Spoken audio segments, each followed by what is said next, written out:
KTTeeV, giving you what you need. Motivation, education unleashed. H-Town representing, we forever keep it rolling. Join the conversation with inspirational stories. Thought-provoking, feel that energy. Kendrick Thomas aiming to lift the community. True indeed, tune in, come and see. Giving you what you need. KTTeeV, let's go. KTTeeV.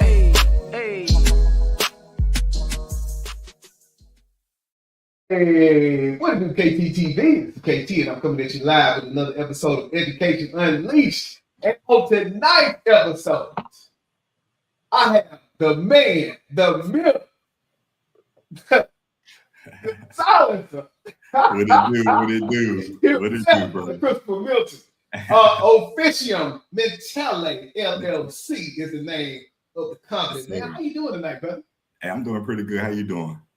Look, man, I won't complain, bro. I want to say long time coming on us just connected, man.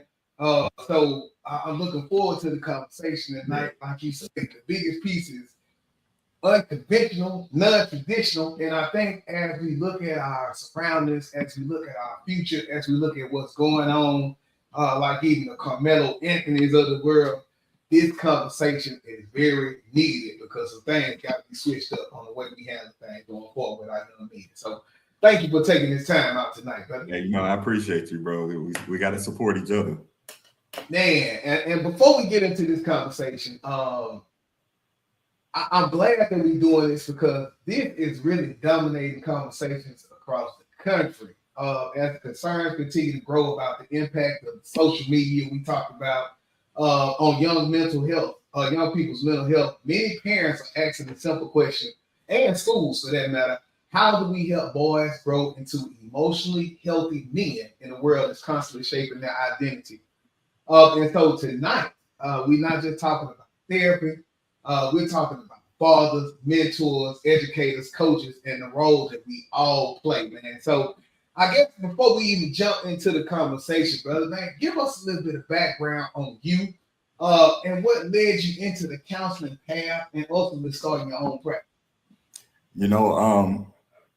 Went into the military, the Marine Corps. I ended up getting injured.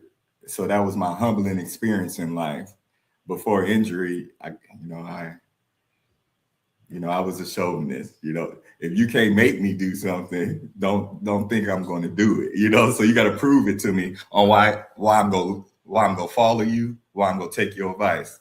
So that's just how it was. But when I got injured and had to learn to walk and stuff, that was a humbling experience, and it played with my mental. And when you're mentally distraught, it's lonely, but it causes suffering. But through suffering, I found out is the lesson. And most people are scared of the suffering, especially men in our community. We avoid suffering. And through that, I learned how to accept what I was at that point in time and not, reminisce of what I used to be. You see what I'm saying? And once I was able to do that, I recognized my suffering was my choice. And because I had a child, I refused to allow myself to be one of those veterans that was just miserable all the time and wanting people to help them and stuff. So I had to learn to walk again. And it just helped me create a mindset of hardship is what's going to make you better. Once I did that, that's just what it was. And getting out of the military, and none of my skills translated. I was infantry, so none of my skills translated. I was disabled, couldn't walk. What was I gonna do? So I had to figure it out, and the one thing that was always on my mind was, how am I gonna act normal around people? So once I started doing that, I started learning myself. I started going to therapy. I started going to outpatient programs. And I recognized that if I got through this suffering, I could relate to a lot of people, veterans and also people in our community. But I recognize a lot of people won't be able to relate to me because I had to come so far from where most people wouldn't be. So with that understanding, now that I have to put in the work, now that I also have the education, I feel with the life experience, I can touch more people and teach them to understand that most of our people, they don't have a mental illness. They have mental injuries, and those treatments are different. Mental injuries, you have to go through some certain things. And if you think you got an illness and you start taking that medicine, you know, it messes you up. So you first got to identify if you have an illness or an injury. I have injuries. So my whole morality had to change based off of what affected me and my injuries, you know, and one of the biggest things is your emotional compass is messed up when you have a trauma. Any kind of trauma, doesn't matter. I was blown up, but any kind of real trauma, your morality was shifted. And most of us shift our emotions to our morality instead of our morality staying solid, and it affect our emotions. So that's how we get confused. And like I said, our community is so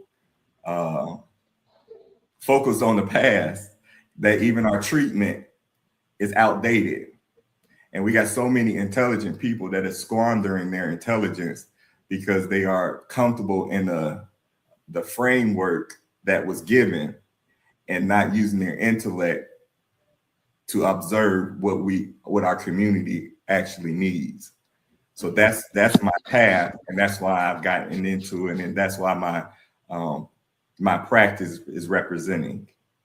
Yeah, and that's what I was going to say for the next question was that what was that mission behind the practice, which I think you gave us a little bit of it, and then what kind of impact did you hope to have on that community? Well, the mission is veterans, helping them reacclimate, because again, it's all about lived experiences to be able to relate. I can relate to most veterans, combat veterans. So because of that, that was my main focus. But then it just evolved in other things, because honestly, the suffering of disabled veterans and veterans coming out of the military institutionalized. So institutionalized people, no matter what institution you come from, you think the same and you operate the same. So you got the veterans that's coming out of their world into a new world. So it's erratic. There's nothing there. They have to relearn how to live. Our community connected with the veteran suffering. Our community, again, like I said, their practice is outdated. And the practice that is given out to our youth is actually hurting them because it's outdated. And then you got people from prison. Same predicament. They're coming out of another world and going into another one. That trauma of not understanding how to live in this world is why people go back, which is why our community can't see ways out of their circumstances. And then veterans, they turn into the substance or suicide. Suicide is high with the veterans, but all those things, all those communities have the same suffering. Yeah. So, and I remember going through the podcast, going through a lot of like Wellness Wednesdays. But even now, when I'm talking to young men about just getting therapy, about counseling, there's still a stigma around it. And so when you're thinking about that for our men, one, have you seen a lot of that as you've been going through the steps to creating the practice, especially with our veterans? And if so, why do you think that is? Honestly, me, I'm not really conventional, and I kind of loathe people who hold tight to conventional ways when you can clearly see things it's still burning. The house is burning. When it comes to our young boys, I really don't think it's anything outside of, we're not teaching them how to survive in reality. We are abandoning them, and we're trying to help our boys like we're helping our daughters, and their struggles are different. So when you talking to young men nowadays, you're talking to them as if they're less than, as if you don't know their struggles. Our success, and which is why there's a disconnect between older generation and younger generation. The older generation, our success has gone to our heads. Look how we treat each other. So it doesn't matter what position you're in, how you treat your circle, because your circle is what really is going to validate who you really are, and the youth is going to validate who you really are. So just because you got these titles and you've been all these years again in the mental health, in the educational field, if you've been in there 15, 20 years and you can't give me 100 people to come back and say you changed their lives, then you've been squandering your intelligence. So our young men are being spoken down to and not educated. Again, you can't educate a boy who feels that he's in war all the time, or you can't educate a boy who's emotionally unstable. Our boys are emotionally unstable because they don't understand how to deal with hardships. We need to learn how to teach our boys hardship, not how to get good grades. Yeah. There's segments of our community that we only focus on the so-called disenfranchised people within a disenfranchised community, right? Mm-hmm. But the ones that's in this community that's trying to work hard, that's trying to that's getting these good grades, where is the help for them? Yeah. See? So we're focusing on the wrong group of people. Some people we got to let go and let life teach them, because life will teach you. We can't save everybody. So again, the boys, we just need more structure and allow them to fail. Allow them to fail, because military taught me a lot. Our moms that are raising our sons, I understand they love them, but their love is what is damaging them. Mm-hmm. You can't protect your son in your home because you lead them to slaughter when they leave it. Yeah. You see, so love from a mom, even though it's powerful, our sons are being strangled by that love. Mm-hmm. And it's hurting us.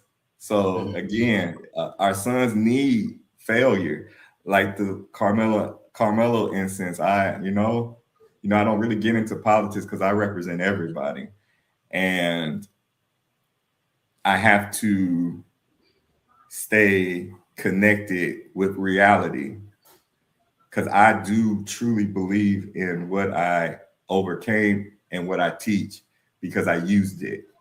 So it's not hypothetical.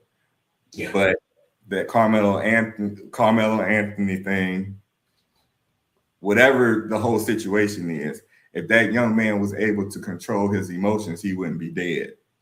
Yeah. He wouldn't be dead. Yeah. And so now, for me, being in the school, and one of the reasons I wrote the book was because many people, when they see that kid, they never take the time to look under the hood, right? So you see the behavior, right? You see that boy not managing emotions, but you never go too deep to see the hurt. When you think about the young men that you deal with and going through with the practice, what are some signs that young men may be struggling emotionally, even if they don't say anything? One of the main signs when it comes to our young boys is not solitude. It's actually the class clown, the aggressor. Like, the signs are there. We look at the one that's isolated, and you still pay attention to that one, but it's the ones that's actually giving you evidence that that's not really their character. If you know a child, and again, that goes with the older generation. If you're not spending time with the youth, really spending time with the youth, you can't identify the youth's personality. So if you can't identify their personality, you don't know when they're hurting. There isn't a linear or a template to identify hurt, because all trauma is different. But the one thing you can do when it comes to our children is spending time with them. it's real easy to tell when somebody is hurting if you know their baseline, their personality. So that's what we're talking about, spending time and not preaching and talking down to them. And the more we spend time with our youth, our wisdom, the men who made something of themselves struggled. And with struggle, you only through struggle, you're going to get wisdom. So our boys need to go through hardship because hardship creates wisdom. So when the older generation is talking to the younger generation, hey, you need to stop doing that, get the good grades and go to school. How is that helping them? Yeah. You see, so the intent might be there, but what we're doing, again, we keep going with this outdated solutions, and it's only enraging the youth because it's like, how y'all do not understand or see what we went through or what we're going through. So it's signs, but honestly, it takes genuine help and getting to know these kids to be able to help them before they get out of hand. And with that, I think about just dealing with kids, going through some of the young boys that I'm doing in the mentor, and so a lot of them are taught to hide their emotions, right? Don't show vulnerability. That shows weakness. Mm-hmm. As we look at what we need to change to be able to help them learn how to emotions, why do you think even in this day and age we are still teaching young boys to hide their emotions, to not look weak, or because that's what they feel? Because our older generation hasn't evolved from what was told to us as kids. Yeah. We regurgitate these talking points, and we don't add life experiences to those talking points. Yeah. So again, we're hurting ourselves. And if we are not able to honestly communicate about what is really going on in our community, then we're putting Band-Aids on stuff, and we're going to continue to lose the youth. What is really going on? And if you really want to help the youth, you got to be honest with yourself. So, and that's the only thing I can really say as men, because as men in our community, we don't control the family. We don't control anything. So for our boys, if you're a stepdaddy or a daddy or a mentor, you got to get permission. You can't go up to no random kid and give him life lessons. Why? Yeah. You go to jail. Yeah. That part needs to go away. Mm-hmm. And the only way that goes away is how? How? Legislation. You see? Not even legislation. Yeah. That's another issue. We always wait for legislation. When if we are the foundation, if we are the spear, the tip of the spear, why aren't we doing what we need to do as a community? So that legislation is what is it called? A pawn. Like, I'll get to it later. But you putting that in the hands of other people when we are men. We're men. And if we love this community, and forget the community. Let's make it even more personal. If you're a father, do you want your children living in this environment? So if you got children, you don't need the education because a father went through hardships. He has wisdom. So again, it's we got to have some truth in this, and we have to restore balance when it comes to our children, because this model from the 50s is the reason why our community is still suffering. Most definitely. All right, so now what I want to do, I'm going to take a quick break, and then when we get back, I want to dive deeper into the role of just the male itself, because you alluded to a few pieces, but then, like I said, I got a few questions to see if we can just go deeper, because like we said in the intro, this is not just simply about therapy, but it's about our fathers, our coaches, and our mentors. So let's take a quick break, and then we'll be right back to get into the role of the male inside.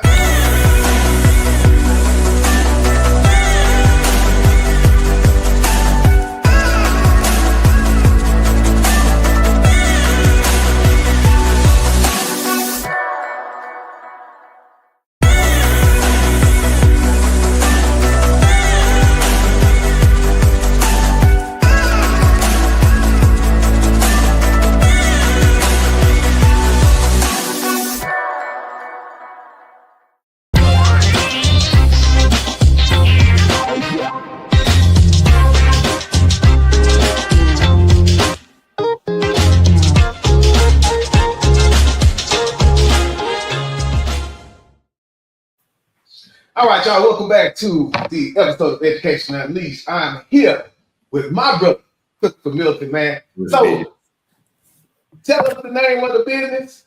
Officium Mentale. Lab. So Yes, now, lab. before we jump back to this conversation, you got to give me a background on that real quick. You know, again, doing research and understanding, because I'm a veteran, I had to figure out how to create income. So I had to create my company, my practice as a contractor, government contractor. So in order to get noticed, I recognized through my research, Latin names get respected more. So that's why I chose that. Yeah, there we go. Hey. That's why I chose that. Now, jumping back into the conversation, man, being in Omega, a lot of our work is with the young boys, trying to bring others up to be our future lamplighters, be anything of that sort.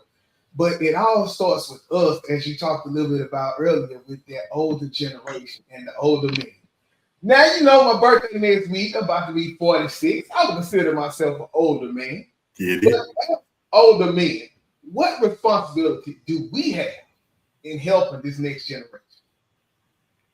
The responsibility we have is to share our life experiences. Okay. So that's it. And in order to share our life experiences, we have to go into the dark places to reach these kids that live there. Because even in the dark places doesn't mean everybody is corrupt.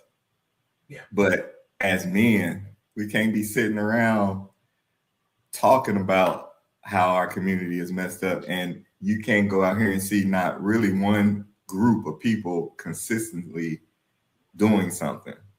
And I have issues with it because I have issues with repetitiveness, especially when it's not working.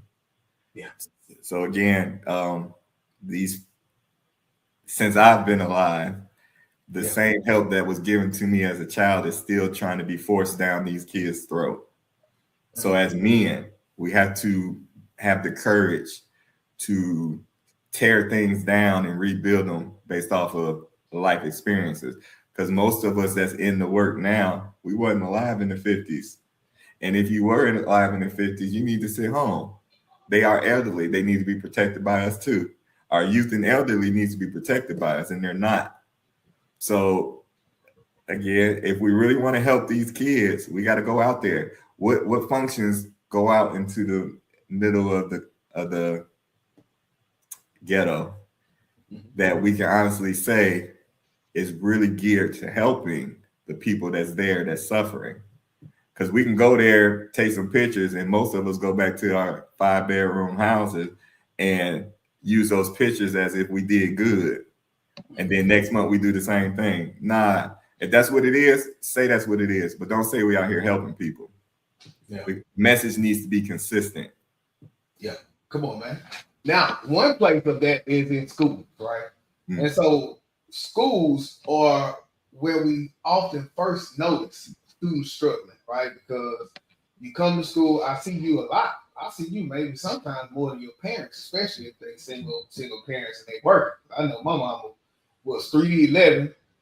I'm asleep when she get there, and the next morning I wake up. Mama, you home, and I'm going to school. So, what role should schools play in supporting boys' mental health and this emotional health? Nothing. Okay. Talk to me. Nothing. The mental health comes at home.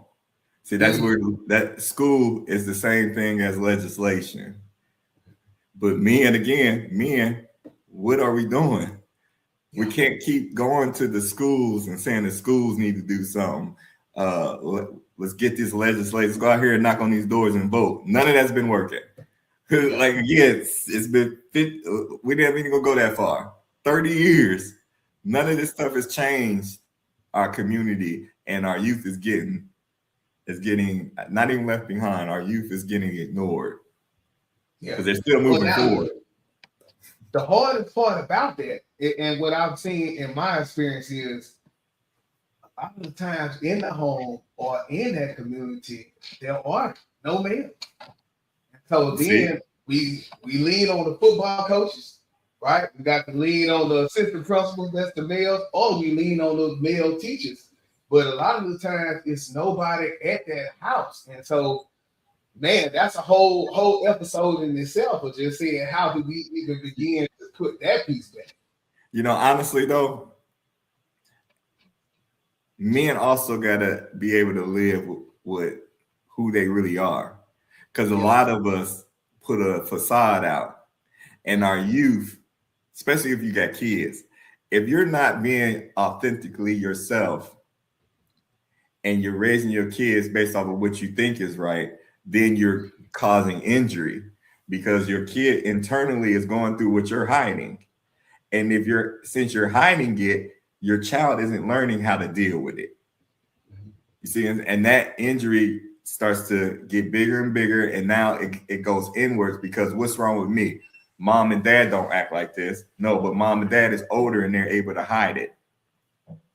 But as a man, you obligated to show who you really are because your seed needs to understand your positive and your negative, your strengths and your weaknesses. And if you hide it, again, you're setting your seed up for failure. Yeah. And now so putting it back on the house, right? And saying, okay, a lot of this has to start in my role as an administrator. And maybe you can help me with this a lot. When should I, as that administrator or as that teacher, encourage that family to reach out to somebody like you so you can start next foot in the house? Honestly, as an administrator, I'm not going to say the school doesn't have a role, but in order to honestly give help as an administrator, you need to be able to at least identify the 20 kids that you feel are struggling and get to know them. Because again, you have to really get to know their personality to identify if they're struggling or not. Just because they're in poverty doesn't mean they're struggling. See, again, we're getting the struggle word and pasting it on everything. Yeah. If you get to know somebody that's in a situation where they don't make enough money, doesn't mean they're struggling. But it also means that they don't have resources to get out of it. So in order to spend time with the people or with these children, you got to create something that brings comfort so they know they can come talk to you. Because again, the adult in their lives most of them probably, I'm not gonna say that, but the adults that they might have in their life has let them down. So as an adult outside of their circle, you got to earn their trust. How are we earning these kids' trust? So that's what I would say about as an assistant principal or principal. That's part of the job. You got to know these kids before you can help them. Yeah, man. In our district, where we say meaningful relationships equal meaningful work. Yes. But nothing too much goes on without that relationship. And so that's why I kind of wrote that book, man. Because it really talks about 5 ways that help teachers kind of strengthen that relationship, one with their student, but also self-reflecting to make them check themselves at the door. But then also, how do you create that structure with their family to be able to be more comfortable to get in to learn that student on a deeper level, man. So all connected, but everything is springboarded off building that relationship. Yeah. And even we'll go back with legislation also, because I'm not dismissing it, but what I'm saying, it shouldn't be the focal point. Honestly, when our administrators or schools or even the teachers identify the youth, there has to be some kind of system to be like, if it doesn't get corrected, child gets out the home. Yeah. And get into a structured like military school that provides structure for these children. Like we got a lot of millionaires, especially here in Houston. Like we should be able to create a military school type format that if your kids go through and make hardships for other kids that's learning or put harm on teachers or something like that, hey, let's go to this school right here. And you'll never go home, because your help, your work, my work, people who do work, you do it and it gets redundant. because you still got to send them home.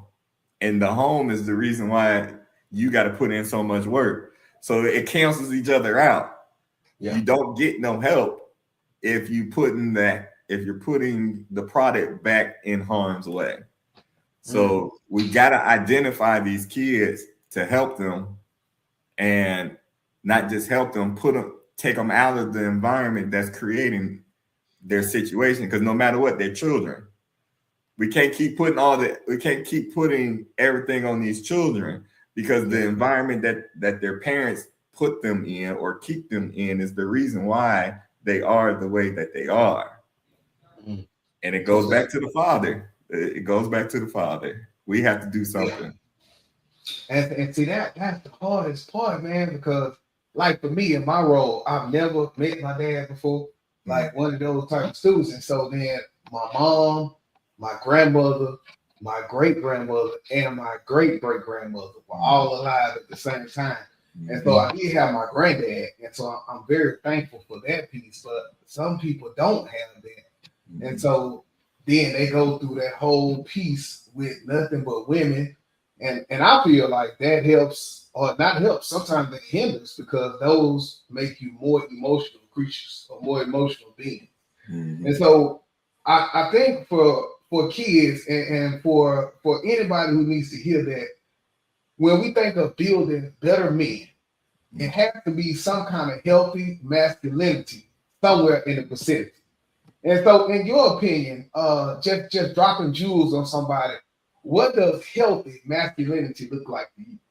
I don't know what unhealthy masculinity is. Yeah. The healthy masculinity. No, see, and that's another thing. We get words and definitions mixed up. Yeah. I understand when people say toxic masculinity. That's not masculinity. A man isn't intimidated by a woman. So a man wouldn't put his hands on a woman, no matter what she does to him, because the consequence. Yeah. If you put your hands on that woman, what is the consequence? So a man understands that. He understands that because he has his seed to take care of. Yeah. See what I'm saying? So look.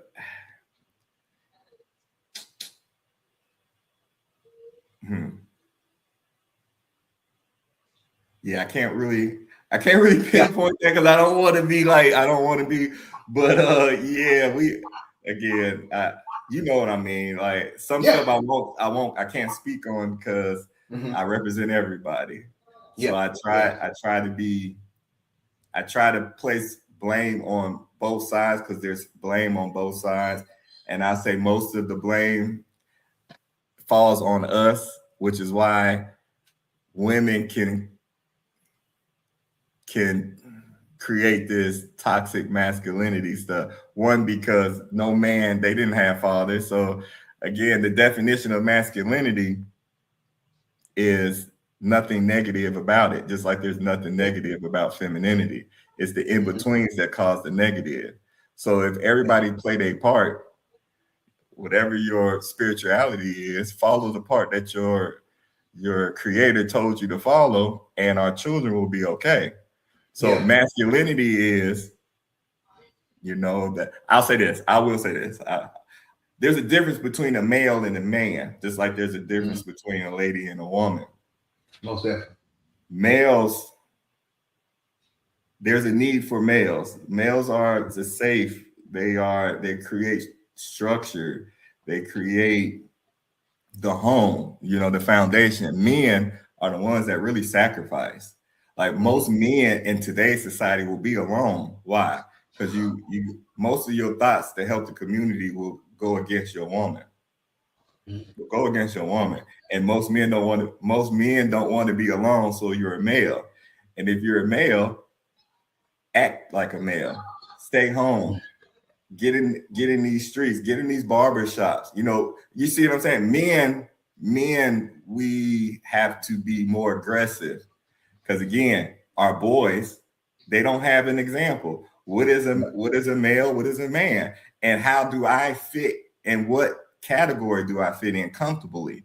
Because most of our youth even the troubled ones. You see when they get arrested and so they break down and cry, they don't know who they are. So they're being pushed into a direction that, again, causes mental injury. Yeah. So I don't believe in that toxic stuff. All we need is men. Men. That's all we need is men, and we need the moms and the women to allow men to have the power to correct stuff. Yeah. Because don't confuse a man with a male. Don't confuse a male with a thug. Mm-hmm. We are all different. We're all different, and we all have roles in this community. The thug has a role. If the thug had a different mentality, it would be productive in the community. But why don't they have a different mentality? Men ain't around doing what they're supposed to do, and men don't have the power to do what they're supposed to do. Because I know how much work you put in, and if you was able to have a green light to get all those children you work with in school and put them into a program that within a year to 2 years, their lives will transition into something positive and the community will be taken care of. It doesn't take 15, 20 years to correct the community. The community can correct itself in 5 years. 5 years, correct itself. And also, we got to be willing to let people go. There's certain age groups that we focus on that we don't need to focus on anymore. Life needs to take over for them. But it's the youth. It's the youth. Yeah, and that's what I did so much of my work in elementary, because it's like now I'm in high school, alternative school, like a lot of them, they not already made their decisions up. Just saying this week, man, one of my kids is in trouble in the hospital, while another one is in critical. But just guns, right? Fighting that turns into shootings, man. Mm-hmm. So it is real out here. But what gives you hope? As we had this conversation tonight, what gives you hope about the next generation of young men? Gives me hope. Yeah, I don't operate off of hope. Why would I hope? Why would I hope for anything? Yeah. Again, that's the legislation part. Hope is hope has nothing to do with action. Mm-hmm. Has nothing to do with action. And like I said, while I have my practice, I plan on trying to create affordable mental health counseling, or what's it called? Yeah, mental health counseling. I want to partner up with local colleges and universities, because as a student also, I can't say I'm a doctor because I don't have my license yet. So I'm still in the practice of that. I will have my license in 2029. But in the meantime, my company will be the intermediary. We will connect the people. And like I said, the veterans, see, all of it's connecting. Veterans have a lot of help, but we don't know how to get it. Mm-hmm. The community, no matter what the race is, if you're in a disenfranchised community, you don't have the opportunity to get help. You see, and then also the convict, they are shamed in getting help. So I want my company partner up with students at universities, give them credit to work in a community center with me, and start getting certain communities, people in the community, to go to an actual building to sit down and talk to somebody. Counseling, mental health, money. Again, just a nice center where people can come and actually get help. That's what I'm trying to do. I want to get a mobile truck also and just park somewhere and come on and talk pay $50 and talk to a professional. The professionals are students, and they're getting actual credit and going towards their doctoral. So I want to partner up with schools, because then that helps the therapists, the students who want to be counselors, psychologists and stuff. They get actual work in helping, and their knowledge evolves to be able to touch more people. See, even as a student, my lived experience helped me see a lot of stuff. Even as a student, most of the work we do it doesn't really work, and people burn out. They burn out because you're not even getting satisfaction from it. But if you're in the trenches at school, you can articulate what you did, and you can go to your teacher and get bounce back ideas. And once you get through that program, you know, you're a better therapist also, but you also help people. So that's what I'm trying to do. I'm trying to bring a bridge of help, actual help, into the community where, you know, we're touching people, and we will know people's first name, and eventually we'll know the struggle of that family. Because what I got a program where we were talking about it. I want to introduce the program in the school where we provide counseling. We won't say therapy. We provide counseling, but in order for that child to get into it, mom and dad has to be there. Yeah. Mom and dad has to be there. Full service. Yeah. Yeah, because it's both their responsibilities. Yeah. Mm-hmm. So now, thinking about our future, if every young man watching this interview remember one thing from our conversation, what would you want it to be? Don't be scared of failure. Don't be scared of failure. Don't be scared to hurt. Don't be scared to bleed. Don't be scared, because being scared, the morality, most of us was raised by women like you. My grandmother had 13. I was raised by the majority of women, you know. I had to learn what a man was by going to the military.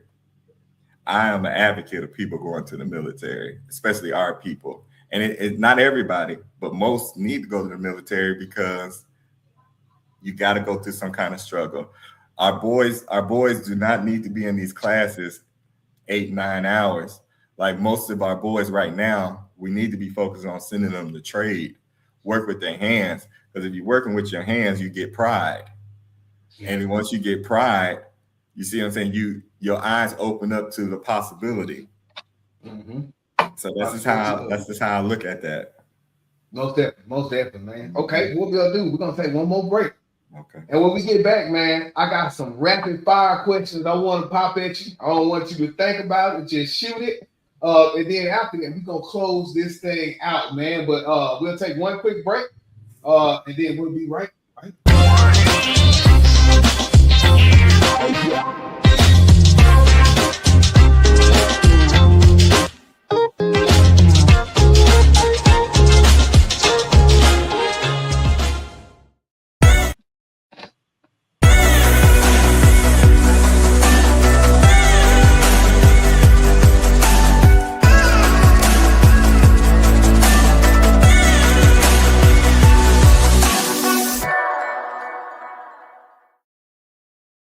All right, y'all, welcome back to this episode of Education Unleashed. I am here with my brother, Chris Milton, Root, Buzz in the house.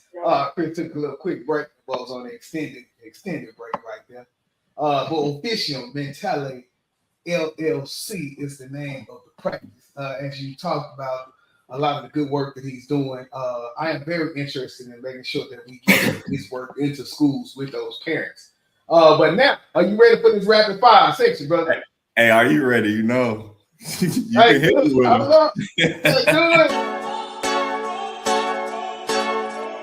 Go hard, or go home, go home, go hard, go hard, or go home.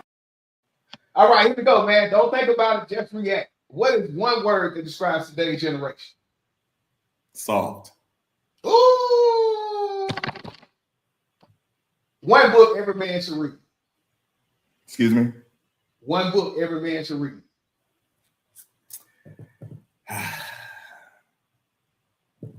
Art of War. Look, I was thinking 48 Laws. I knew you were going to say something up in there, man. It's you, bro. If I didn't know, then look, you would spend all that time. But I knew it was going to be something along those lines. Who influenced you the most growing up? Who influenced me the most? Yeah. Who?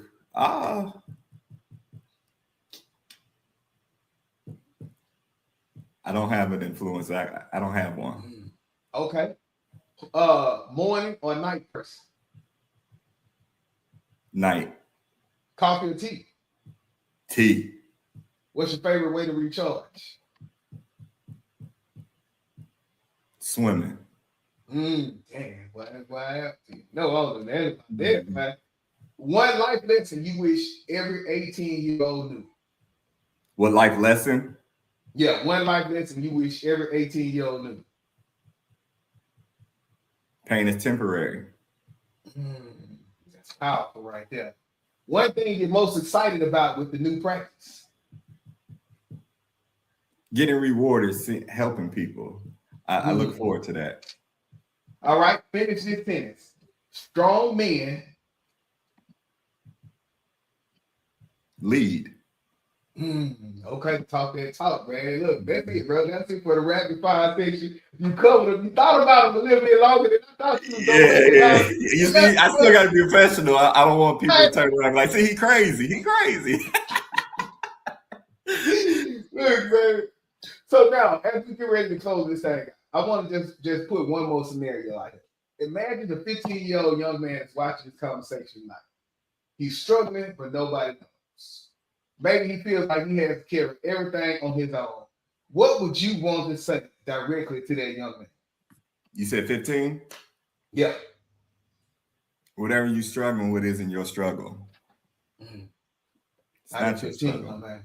It's not your struggle. You feel like it's your struggle, sit with it. The more you sit with it, the less energy it has. The more you run from it, the more it's going to chase you. But no matter what, once you recognize that is not your struggle, you will be free. You'll be lighter. Nothing is your problem until you become an adult. It's not your problem. Now, speaking of the adults, imagine a father, coach, teacher, or mentor is watching. What would you say to them? Spend time with your charge. A coach is a coach. But you got to be more in tune with your players outside of the sport that they play. If you don't know your players, you're not really a coach. You're just a manager. Once they leave your field, once you leave your field, once they leave your court, you still send them out there to be slaughtered. So be present. Let that child feel comfortable to come to you and be like, "Can I sleep on your couch?" You know, if that's how I look at it. When somebody can come to me honestly in their vulnerable moments, that's how I know I made a difference. And if you're in these positions and you can't identify a vulnerable moment, change your route up, because you're just wasting your time. Because men out there that's doing it, they're doing it, but you're wasting your time and opportunity to help. Wait, that boy dropping views on the night, man. Well, look, man, I want to thank you for joining today and sharing not only your professional expertise, but your heart for helping young men and families. For me, I believe one of the biggest takeaways from today's conversation is our boys don't just need correction, they need connection, right? And so they need fathers who are present, teachers who believe in them, coaches who challenge them, mentors who listen, and communities that remind them that they are seen, valued, and capable of greatness. For me, as an educator and a leader, I understand that we all have a role to play in playing that next generation, preparing the next generation. And so not just academically, but emotionally, mentally, and spiritually. And so I would just say for anybody that's out there that's listening to this, if today's conversation encouraged you or challenged you or made you think differently, I encourage you to share this episode with someone else. Send it to a father, a coach, a teacher, a pastor, a mentor, because the conversation is what can make the difference in a young man's life. So before we leave, brother, tell us, how can we get locked in with you? How can we learn more about the business? You can reach me at officiummentale.org or contact officiummentale@gmail.com, or you can get with my brother right here and he'll get you in contact with me, because again, we're local, we're trying to help. It doesn't matter if you're a veteran or not. If you truly want help, you can contact us and we're going to develop a plan uniquely for you, because we're going to take our time to learn you. We don't give templates. We're going to focus on what we're going to identify if you're really hurting or you're carrying pain that's not yours. And once we identify that, I promise you, I don't know what it is, but you'll understand when you're in hell. And when you understand you're in hell, you'll understand hell is a door. It only has one door. Either you're going to walk through the door, or you're going to suffer, but you'll be able to understand your suffering is your choice. You don't have to suffer, and we'll teach you how to do that. Man, that is it, man. So, like I say, as we land this plane, please remember, everybody, the future of our community is sitting in today's classrooms, walking today's hallways, and looking at today's adults for guidance. Let's be the kind of people who help them become who they are created to be. Once again, shout out to my guest tonight, my brother, Chris Milton. This is KT, yes sir, KTTeeV. Signing out, 100. This is Darnell with Broadcast Houston. This is Dr. Tamara Beckford. Hey, this is Candace. This is London Underwood. This is Kirsten Bass with Inner City Greens, and you're watching. Y'all are now tuned in to KTTeeV. KTTeeV.